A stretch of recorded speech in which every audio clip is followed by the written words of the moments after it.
secondly, I really want to apologize, sincerely apologize for missing the prophecy about Donald Trump. Prophesied that he would not be impeached, and in fact that he would win another term, and I was completely wrong. I take full responsibility for being wrong. There's no excuse for it. I think it doesn't make me a false prophet, but it does actually create a credibility gap. A lot of people trust me, trust my ministry, and I want to say that I'm very sorry for everyone who put their trust in me. And welcome back to Bible Bears, everyone. I'm Ryder Cullison. So that was Senior Associate Pastor Kris Valloton of Bethel Church in California. Bethel is a mega church. Now, he is apologizing for his prophecy that Trump would win a second term. And that's what we're going to talk about today. What happens to your church when your prophecy goes wrong? Before we get into that story, don't forget to hit that subscribe button and the bell notification so that you will be alerted when I post new videos. Now, when you make a prophecy of any sort, the idea is that this prophecy comes from God and that it is going to come true because God spoke the prophecy to you. Now, when your prophecy doesn't come true, what do you do? Do you apologize for your prediction like Pastor Kris did, or do you double down on your prophecy?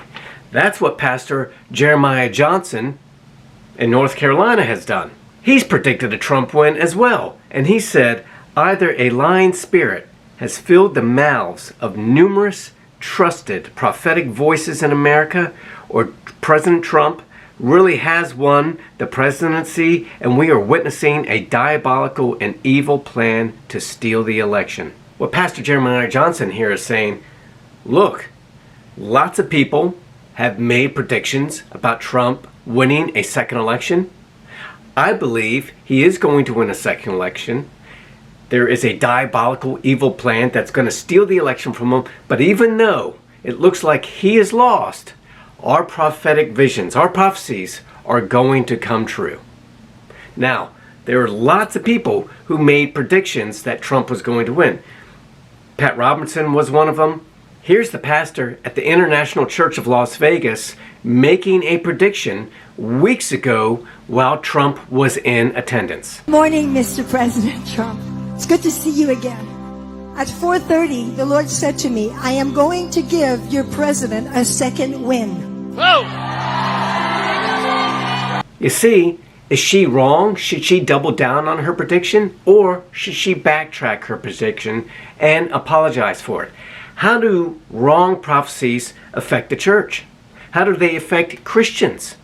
As Pastor Kris was saying in the opening statement, he was saying, I don't think it makes me a false prophet, but it does create a credibility gap.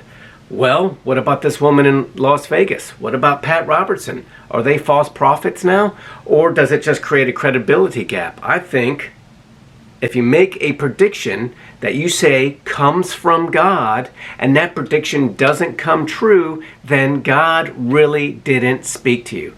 I guess you could have been mistaken that God spoke to you, but when these people are allegedly spoken to by God, are they really hearing a voice? Is God really giving them a sign? Or do they just have an inner feeling of what they want to come true, and so they jump out into the public and say, this is what's really going to happen? With the presidential election, it's really 50-50 shot. You can think, I want Trump to be president. Heads, he'll be president.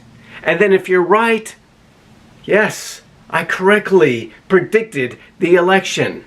But if you're wrong, now you have a whole congregation of church followers doubting whether you were telling the truth.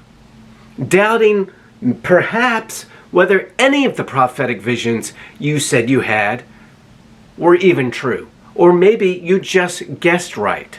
Now, perhaps these prophets are correct. Maybe voter fraud will be exposed. It's going to have to be massive voter fraud.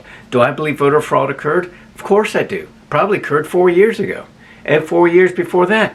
The reason why we have the words voter fraud or because voter fraud has taken place. It will take place 4 years from now and so on.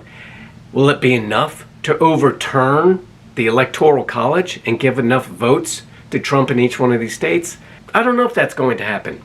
But there's going to have to be some serious movement on the part of God to make that so. Now, if it is true, if voter fraud is so massive and Trump retains his presidency, what does Pastor Kris do now?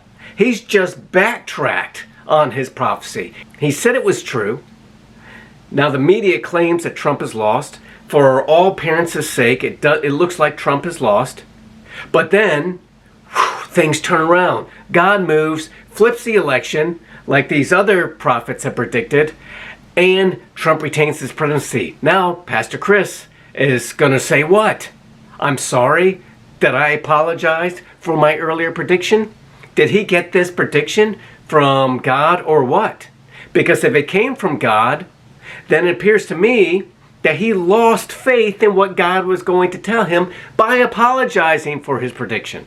But if Trump does lose the presidency, then he was wrong about his prediction in the first place. This is a lose-lose situation for him. At least with some of these other pastors that double down on their predictions, they're saying, look, we haven't lost faith in God. But, you know, it's almost just as bad for them, because if Trump doesn't flip these states, which is going to be a huge mountain to climb, not too tall for God, but a huge mountain to climb, on the surface at least, they're all going to look like false prophets. And it's going to hurt all their ministry. What about President Trump's faith? He's a young Christian. How is this going to affect his belief system in Christians? Listen, guys, the Bible tells us to be on the lookout for false prophets. It's in the Bible. Many people are going to come in Jesus' name. Many people are going to claim to know things that they don't really know. I think these people are well-intentioned. I think they want Trump in office. They don't like Biden's platform, his abortion policies. People all over the bishops and Catholic churches and evangelicals and Protestants are all coming out against Biden's platform. They so want Trump to win that they cannot conceive that God would do anything but let him win. And maybe that will still come to pass. But it will be interesting to see if it doesn't, what's going to happen to these guys. I would like it to be true. I think it would be amazing if we flip these states. Something we've never seen done before. And nobody could declare, really, that God didn't have a hand in this. So that's why God kind of lets people teeter on the edge of the cliff before coming in. Because then because then there's no question of his involvement. No question. And it'll be no question for Trump. There's no way, I think, that he could deny that God didn't have a hand in this. So it would be quite amazing. And I hope that these pastors aren't false prophets.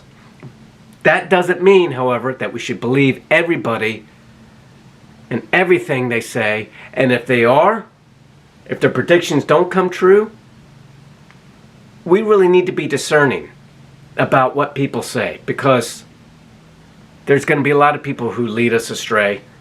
A lot of people who claim to be members of the church, believers in God, who are really just giving us what they want to come true. Or they're just hoping they're right to boost the numbers in church. Guys, what do you think? I'd love to hear your comments. Do you think these people are false prophets? Do you think God still has a hand in this and that we just need to be faithful? He will swing the election. I'd love to see that happen. I believe God can do that. But that doesn't mean I necessarily believe that these prophets believe that. Anybody can make a 50-50 prediction and just hope it comes true. I think we need to be wary of them. But I'd love to hear your comments below. As always, if you like this video, give me a thumbs up, share, and subscribe. And don't forget to hit that bell notification. I love you. Have a blessed day.